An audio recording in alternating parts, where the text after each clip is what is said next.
खास असं काही नव्हतं. या 2-2.5 महिन्यापासून मी माननीय मंत्री नड्डा साहेबांबरोबर अन्न औषध प्रशासन मंत्री म्हणून मी महाराष्ट्रातला अन्न औषध प्रशासन मंत्री आणि मग कुठंतरी आपल्याला केंद्रातून कशा पद्धतीनं काय सहकार्य होईल ह्या दृष्टीनं मी त्यांची वेळ घेतली होती. पाठीमागच्या काळात व्हीसीद्वारे आमची एक बैठक झाली. त्यानंतर त्यांना मी कबूल केलं होतं की मला एकदा दिल्लीत वेळ द्या. त्या पद्धतीनं मला कालचा वेळ मंत्री महोदयांनी दिला होता. मी मंत्रालयात जाऊन त्यांच्या कॅबिनमध्ये भेट घेतली आणि काही प्लॅन होते. प्लॅन असा होता की तुमचा फार्माचा कुठंच देशात मला वाटते तशी योजना नाही आहे आणि अशा पद्धतीनं एक प्लॅन केला होता आणि मग फार्मा पार्क करावं की जेणेकरून औषध निर्मिती करता येईल, ड्रग्स निर्मिती करता येईल असं म्हणून त्यांची भेट घेतली. त्याच्यात काही स्कीम आहेत का SPU स्कीममध्ये 100 कोटी दरवर्षी दिले 5 वर्ष, तर 5% केंद्र हिस्सा आणि 5% राज्य हिस्सा असं मिळून आणि बाकीचं जी काही कंपनी राहील ती इस्रायलची कंपनी आहे. SPO ह्या योजनेखाली त्यांना घेऊन आणि तो प्रोजेक्ट महाराष्ट्रात उभा करावा या दृष्टीने मी नागपूर, पुणे आणि नाशिक अशा 3 ठिकाणी ते सुरू करावं अशी मी विनंती केली. त्यावर ज्यावेळेला प्रेझेंटेशन दिलं गेलं त्यावेळेला त्यांनी एकदम पसंत केलं का बाबा ही गरज आहे आणि मग गव्हर्नमेंट लँड देण्याच्या संदर्भात तशी मी माझ्या नाशिकपुरती तरी मी लँडची सुद्धा पाहणी करून त्या ठिकाणी ठेवली. मंत्री महोदयांनी लगेचच सांगितलं का अतिशय चांगला प्लॅन आहे, तुम्ही प्रस्ताव पाठवा, त्याला मी मान्यता देतो. सर, यामध्ये एक मुद्दा आहे की या ज्या कंपन्या पार्कमध्ये येणार आहेत त्या भारतीय आहेत की काही फॉरेन इन्व्हेस्टमेंट पण इथे येणार आहे? फॉरेन इन्व्हेस्टमेंटसुद्धा येईल, कारण भारतात तसं मग सुरुवात करायची तर त्याला जोडून मी अशी कल्पना केलेली आहे की आपल्याला रिसर्च करणारे सुद्धा भारतीय लोक आहेत, फक्त त्यांना इथं ती सुविधा निर्माण झालेली नाही आणि म्हणून ती इथंच ते सेंटर आपण सुरू करावं की जेणेकरून जसं कोविडची लस ही भारतीय नागरिकांनाच तयार केली, फक्त ती आउट ऑफ कंट्री केली. म्हणून आपल्या लोकांची बुद्धिमत्ता कौशल्य फार मोठं आहे, त्यांना इथंच ते जर निर्माण करून दिली तर अनेक मुलं त्या ठिकाणी त्याच्यात सहभाग नोंदवतील आणि मोठ्या प्रमाणात रिसर्चसुद्धा होईल. म्हणूनसाठी बाहेरची काही मदत घेऊन आपण काही देऊन आणि त्या ठिकाणी अशी सुविधा निर्माण करण्याची कल्पना आहे. हा ज्या पार्क याच्यामध्ये तुम्ही सांगितलं याच्यामध्ये निधीचं केंद्र सरकार काही मदत करणार आहे, त्यांचा किती हिस्सा आहे, राज्य सरकारचा किती हिस्सा आहे? राज्य सरकार पाणी आणि वीज देणार आणि जमीन देणार आहे. राज्य हिस्सा 5% रोखीचा असेल, केंद्राचा 5% असेल आणि मग राज्य सरकार ही राज्यातली गव्हर्नमेंट लँड जी असेल ती लँड देईल. पाणी आहे नाशिकमध्ये भरपूर, पुण्यात आहे, नागपूरमध्ये आहे, पाण्याची व्यवस्था, विजेतल्या सवलती, कारण आता महाराष्ट्र हा तसा विजेच्या ऐवजी सोलरवर खूप मोठं काम करतं आहे आणि पंतप्रधान महोदयांचं जे काही स्वप्न आहे की एक दिवस सोलरवर सगळं आलं पाहिजे, त्या पद्धतीनं ती सुविधा निर्माण करून देण्यासाठीची जागा वगैरे उपलब्धता आम्ही करून देतोय. 5% म्हटलंय सर, 5% म्हणजे 50% त्यांचं, 50% राज्य सरकार असं आहे का? नाही, 5%, 10% झाला, 90% SPO म्हणजे बाहेरची जी काही कंपनी असेल ती त्याच्यात ते त्याचं इन्व्हॉल्वमेंट करते.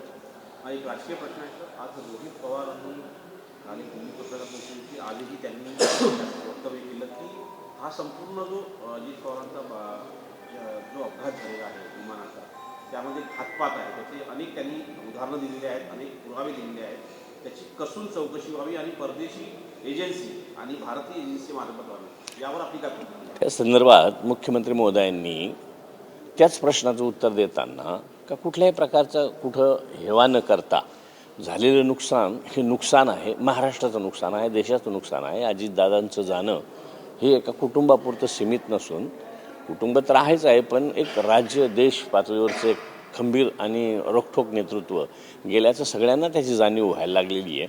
पण मग त्याच्यात मुख्यमंत्री महोदयांनी सांगितलं की ते स्वतः लक्ष घालून आणि कसून चौकशी करण्याच्या संदर्भातली त्यांनी आपल्याला उत्तर दिले. त्यांनी असंही म्हटलं की 27 तारखेला म्हणजे 27 जानेवारीला अरोरा, ज्या नरेश अरोरा तुमचे कन्सल्टंट आहेत, त्यांच्या कंपनीच्या कॉन्ट्रॅक्टच्या अनुषंगानं अजित पवारांसोबत सुनील तटकरेंची बैठक झालेली होती आणि म्हणून दादांना रात्री गाडीने जाता आलं नाही, म्हणून दादा विमानाने गेले असं. त्या संदर्भात मला तरी कुठलं काही माहिती नाही, त्याच्यामुळे त्याच्यावर भाष्य करणं योग्य नाही. पण त्यांच्याकडनं प्रश्न जे उपस्थित केले जातात ते खास करून प्रफुल्ल पटेल आणि सुनील तटकरे यांच्याबाबतच अनेक प्रश्न उपस्थित केले जातात. त्या संदर्भात मी सांगितलं ना का त्याच्या संदर्भात मला कुठलंही माहिती नाही.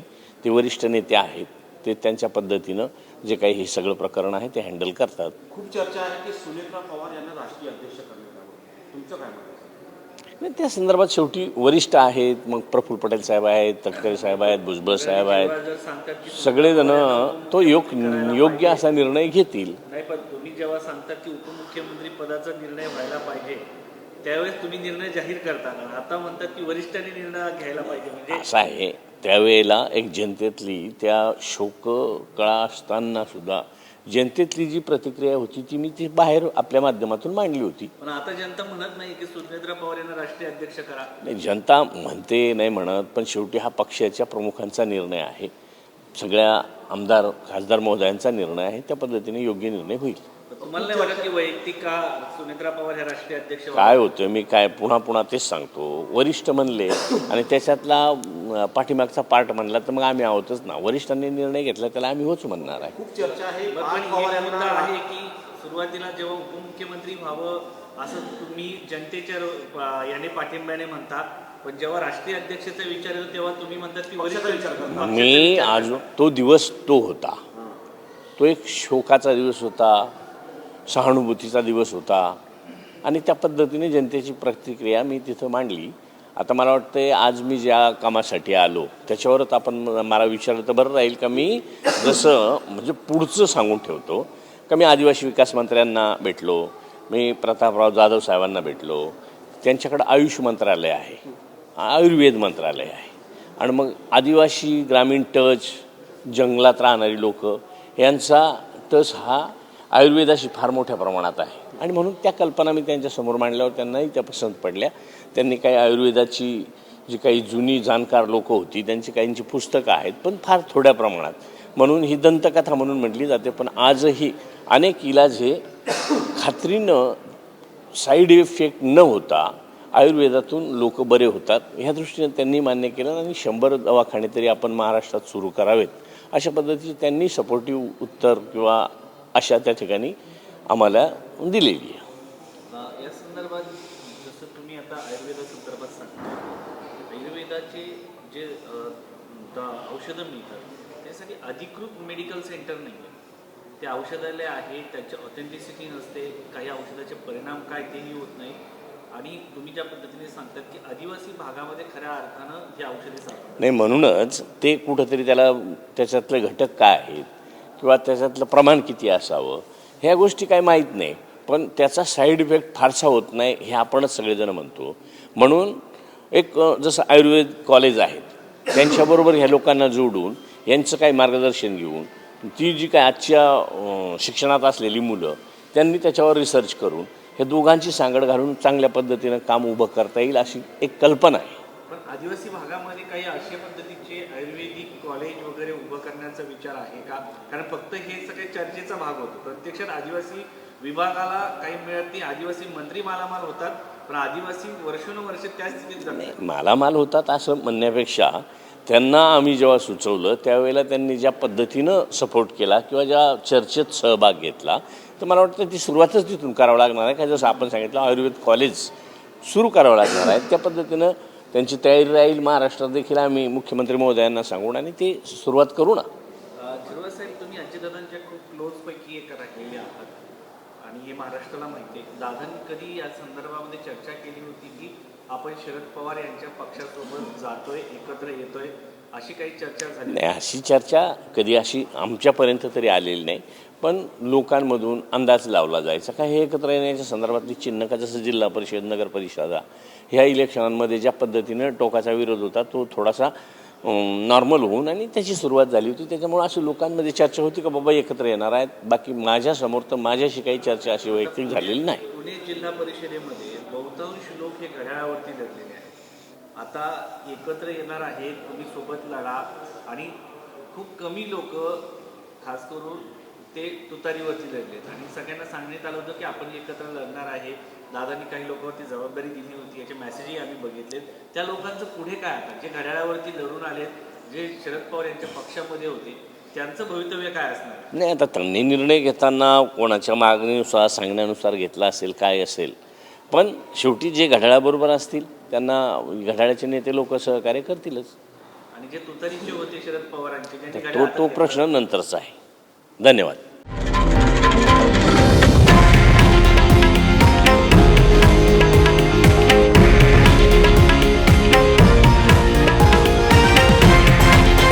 हे आहे देशातील नंबर 1 न्यूज नेटवर्क आणि आपण पाहत आहात TV9 मराठी, एकमेव.